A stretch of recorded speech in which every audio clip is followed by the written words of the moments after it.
What's going on, everybody? Welcome to the channel. Today we're going to do a quick review and ride on our brand new e-bike, our Pace, Aventon Pace 500. This bike is pretty cool. We got it in the sand color. I really like the color on the bike. It's a 500 watt motor, which is good for 40 miles and 20 miles an hour unassisted. It has a throttle, or 28 miles an hour assisted with a 1 through 5 assisted pedal speed. This bike is going to be used for me for commuting. I'm very excited to try it. My office is about 17 miles away, so when the weather gets warmer, we're going to try to commute using the bike. So looking forward to doing that. Should be a whole lot of fun. But I'm excited to buy this bike. I got this bike at bestbuy.com. It was $15.99. There is a new version of the bike that just came out, the 2022 version, which has the integrated battery into the frame. This is the 2020 version. This bike got really good reviews, and I like the ease of taking the battery off to charge it. What a lot of people really like in the bike, really nice welds, high quality build. Shimano gear set. It's a 1x10 set. I'm sorry, 1x8 set. So you have really good components that go into the bike. The most controversial thing that people have talked about is kind of the handlebars. This sweeping angle on the handlebars, kind of this cruiser type feel. I don't mind it. I rode just for a second yesterday when I put the bike together. It was really easy to put together. Really nice job from the company. Easy to take out of the box. It took me maybe 15 minutes to get the bike together from start to finish. What I want to do is I want to go through and ride and give you my first impressions of the feeling of riding the bike, which I'm really excited to do. Again, I've really liked so far. I love the seats, comfortable, easy to put together, hydraulic disc brakes. Again, the detachable battery. The battery right here is a key. You can take the piece off here, it pops out. It's about a 3-hour charge to charge the battery once everything's set up in there. But when I rode it yesterday, really easy to get up and down some of these steep hills. So I am curious to see what the battery life looks like and how fast we go. We're going to try to do it on a pedal assist, maybe a 3 or 4, and not try to use up all the battery. I'm curious, my best time on my road bike, where my road bike is geared differently, where I can actually get up to over 30 miles an hour. This bike will top out about 28, but I think we'll stay at a more consistent speed on the uphills. So I am curious to see what our final speed is and what we have left from battery life on our regular 12-mile loop that we've done pretty regularly. So that's what I'm going to get out there and do today. Weather's pretty good for a ride. It's like 50 degrees, really sunny weather out there. So, the conditions shouldn't play a ton in there.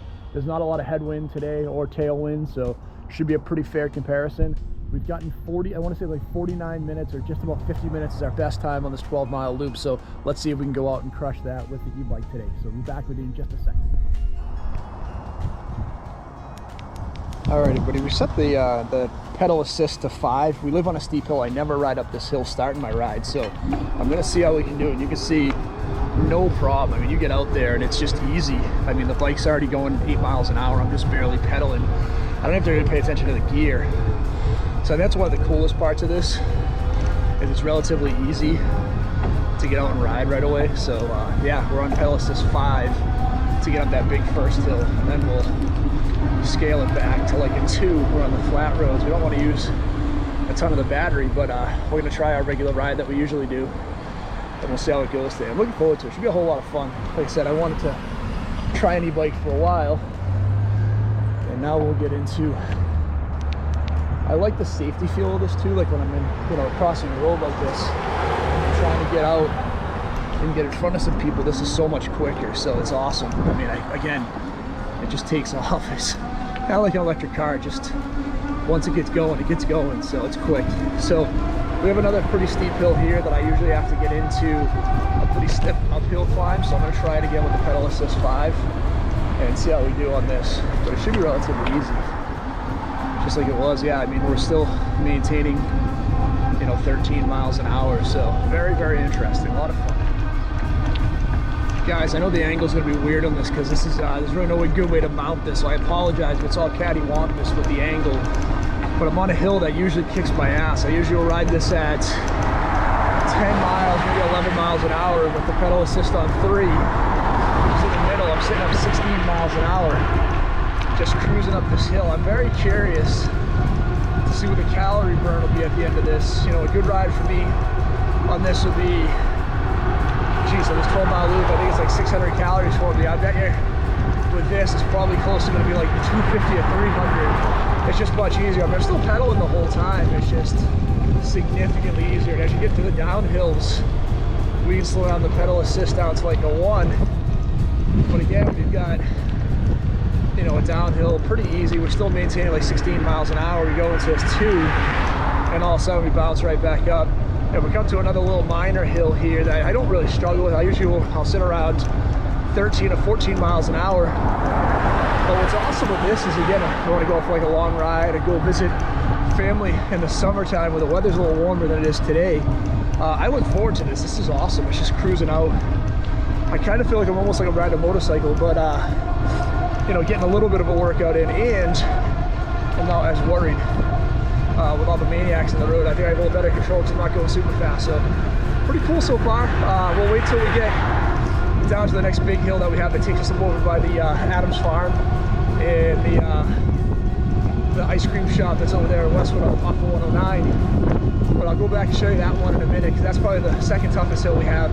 And then I'm looking forward to trying the toughest hill that we do on, you know, a 4 or 5, and just see how we kick ass with that. So be back with you in just a few minutes. All right, guys, we're going up our second steepest hill we're going to do today. This is our longest hill. This one's always a fun ride in the nice weather in the summer on the road bike. It's a little challenging, but I love this up by the farm. I hope you guys can hear me okay today. There's a lot of wind, noise coming in. But we're on pedal assist 3. You know, pretty easy. We're still sitting in the seat. We're like maintaining 18 miles an hour, which is just nuts. When I ride this by myself on the road bike, if I stay in the saddle, I'm probably at 9 miles an hour. And when I get out of the seat, if I'm up, you know, out of the saddle, kind of standing and push it, I get up to 12 or 13. But I am just effortlessly. All right, guys, I'm not sure how much recording actually worked on here. I just got back from our first 12-mile ride on the Aventon Pace 500. I think I walked you through a little bit at the beginning with the motor.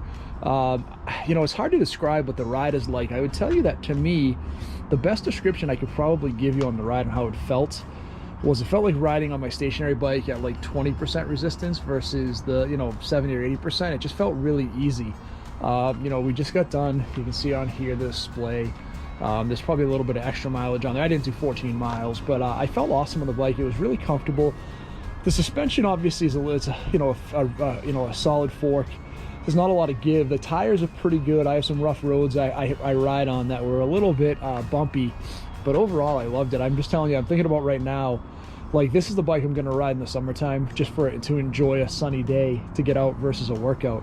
I'm super excited to share with you. You know, the 27.5-inch tires, like I said, the hydraulic disc brakes, you know, super easy to use computer here. This is pretty cool. Again, the power here, you shut it off. If actually, I also know there's a night mode, so if you actually turn it back on, I believe if you hold, it'll take you. I have to go play with a little bit more, but there's a night mode in there. You can see on the ride at 13 miles we used about a quarter of the battery. So again, it says 40-mile range, and we were using 3 mainly. You know, some of the rides, you know, the pedal assist 3, you can see on here there's a pedal assist option for 2, 3, 4, or 5. 3 I found was probably the sweet spot. That kept us at a really good speed. We finished at 46 minutes. Now we did get stuck at a couple of lights. That's about 3 minutes faster than my best time on the road bike. It felt much faster than that for me, but again, I didn't feel winded. It was just a really nice, comfortable ride. So I'm happy to share this with you. You know, thanks for checking us out. We're going to do a bunch more bike riding videos I have to go through, and you know, I'm very much looking forward to sharing the Marlin 7 ride with you probably next weekend, depending on what the weather does. But you know, this is the kind of our first ride of the Aventon Pace 500, and I would give it a huge thumbs up. It's an awesome bike for the money. I love it, and I can't wait to ride it more. So with that being said, please hit that like and subscribe button if you haven't so far. We'll talk to you really soon, and thank you for checking out the channel.